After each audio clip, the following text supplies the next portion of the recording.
নমস্কার বন্ধুরা, কেমন আছেন আপনারা সবাই? আশা করি ভালো আছেন। আপনাদের সবাইকে লক্ষ্মীর সাধারণ গ্রামের রান্নাতে স্বাগত জানাই। আজকে আমি একটা রেসিপি তৈরি করব যেটা সম্পূর্ণ গ্রামেরই রান্না। তো গ্রামের রান্না হচ্ছে পুঁই শাকের চচ্চড়ি। আমাদের এখানে পুঁই শাকের চচ্চড়ি বলা হয়। তো পুঁই শাক আর সবজি দিয়ে একটা সব রকম দিয়ে একটা রান্না হয়, যেটাকে আমরা বলি চচ্চড়ি। এখানে নিয়ে নিয়েছি বেগুন, কুঁদরি, পাকা কুঁদরিও কিছু মানে কিছুটা পেকে গেছিলো কুঁদরিগুলো, তো সেগুলোও দিয়ে দিয়েছি। অতিরিক্ত পাকাগুলো দিইনি। আর এখানে দিয়েছি আলু। আর এখানে আমি নিয়ে নিয়েছি পুঁই শাক। দেখতেই পাচ্ছ পুঁই শাকের পরিমাণটা এখানে বেশি আছে। আর পুঁই ডাঁটা নিয়ে নিয়েছি, দেখতেই পাচ্ছ। আর মশলার মধ্যে আছে 5 ফোড়ন, শুকনো লঙ্কা, আর এখানে সর্ষে বাটা আমি নিয়ে নিয়েছি, দেখতেই পাচ্ছ কম করে। আর এখানে পেঁয়াজ কুচি আর লঙ্কা, আর বাকি শুকনো লঙ্কা, আর বাকি হলুদ, লবণ, তেল তো এগুলো তো আছেই। তো দেখতে থাকো কেমন ভাবে তৈরি করছি।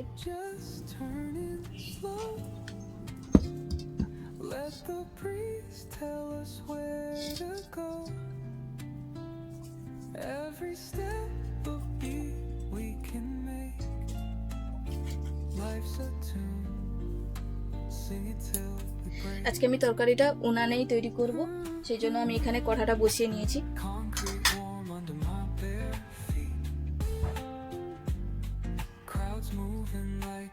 কড়াটা কিন্তু গরম হয়ে গেছে। এবার এই কড়াতে আমি তেল দেব, সর্ষের তেলটা দেব। আমি এখানে সর্ষের তেলটা ব্যবহার করেছি, আপনারা সাদা তেলও ব্যবহার করতে পারেন।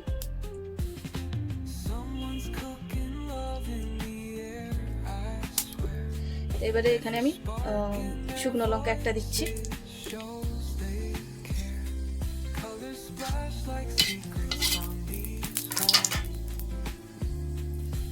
এবারে কাঁচা লঙ্কা।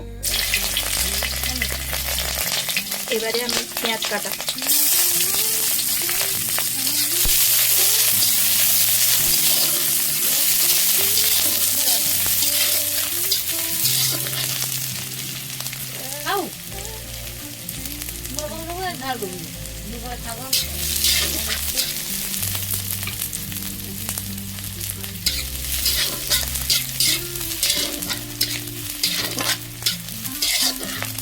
পেঁয়াজটা কিন্তু হয়ে গেছে। পেঁয়াজটাকে সাইডে করে আমি 1 চামচ 5 ফোড়ন দেব।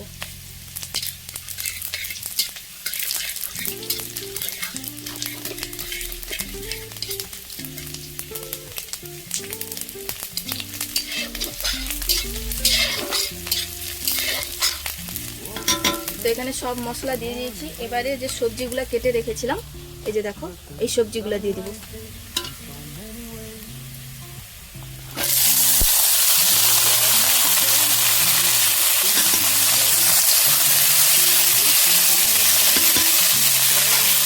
সবজিগুলো দিয়ে দিয়েছি। এবারে যে শাকটা কেটে রেখেছিলাম, শাক আর পুঁই ডাঁটাটা, সেগুলো দিয়ে দেবো।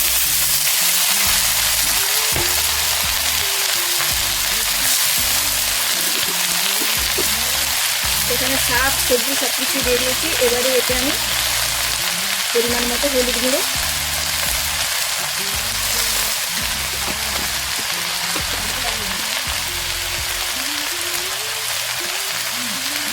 আর একটু লবণ।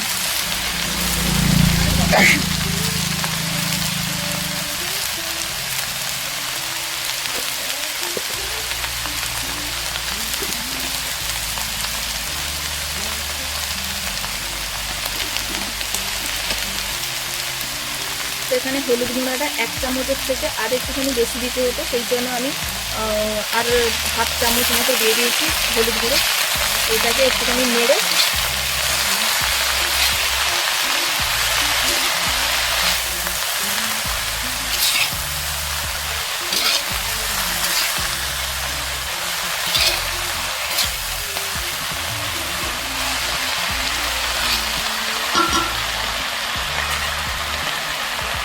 এটাতে এবারে ঢাকনা দিয়ে দেবো।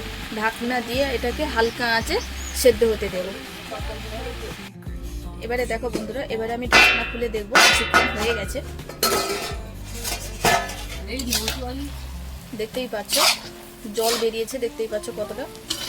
তো এই জলেই সেদ্ধ হবে, পুঁই শাক থেকে যে জলটা বেরিয়েছে এই জলেই সেদ্ধ হবে, সেই জন্য হালকা আঁচেই এটাকে সেদ্ধ করাতেই হবে।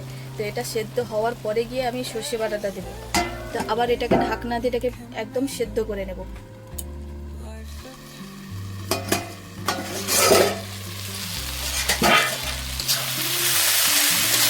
এবার দেখো বন্ধুরা, জলটা কিন্তু একদম শুকিয়ে গেছে, দেখতেই পাচ্ছ, এবং আলুগুলাও অনেকটা হয়ে গেছে।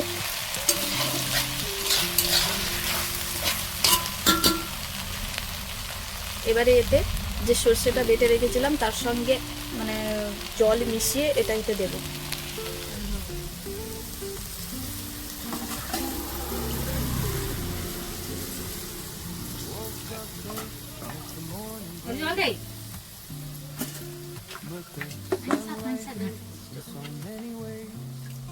এখানে আমি 1.5 বাটি মতো জল দিয়েছি।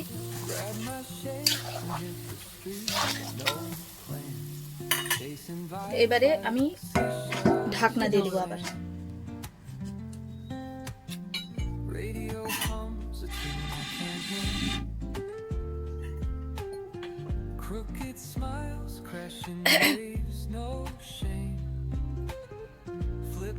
এবারে যে দেখো বন্ধুরা, এবারে এতে আমি ঢাকনাটা খুলবো, অনেকক্ষণ হয়ে গেছে। এটা কিন্তু হয়ে গেছে। এই তরকারিটা বিশেষ করে আমাদের এখানে ভাতের সঙ্গে এবং পান্তা ভাত যে খাওয়া হয় তার সঙ্গেও খাওয়া হয়। তরকারিটা হয়ে গেছে, তো গ্রেভিটা এইরকমই থাকবে। এবার এটাকে একটু ঘেঁটে দেব। এটা খেতে কিন্তু খুবই খুবই ভালো লাগে এটা খেতে।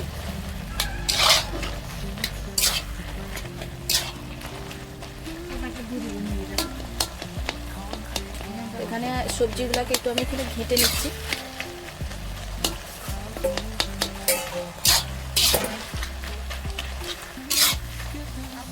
তো একদিন এইভাবে রান্না করে খাবে, দেখবে খুবই খুবই ভালো লাগে এটা খেতে।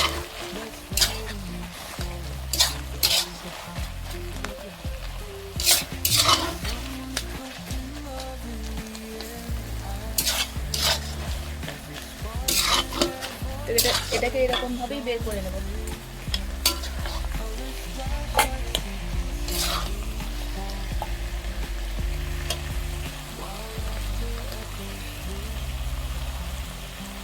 তো এবারে যে দেখো বন্ধুরা, তরকারিটা কিন্তু নামিয়ে নিয়েছি, দেখতেই পাচ্ছ। তো এইভাবেই তরকারিটা রান্না হবে। তো একদিন এইভাবে রান্না করে খাবে, দেখবে এটা খুবই ভালো লাগে। আমাদের এখানে তো প্রায় রান্না হয় এটা পান্তা ভাতের সঙ্গে খেতে। তো কেমন লেগেছে অবশ্যই কমেন্টে জানাবে, এবং ভালো লেগে থাকলে অবশ্যই লাইক কমেন্ট শেয়ার করবেন, এবং অবশ্যই সাবস্ক্রাইব করে দেবেন। ভালো থাকবেন, সুখী থাকবেন, অসংখ্য ধন্যবাদ।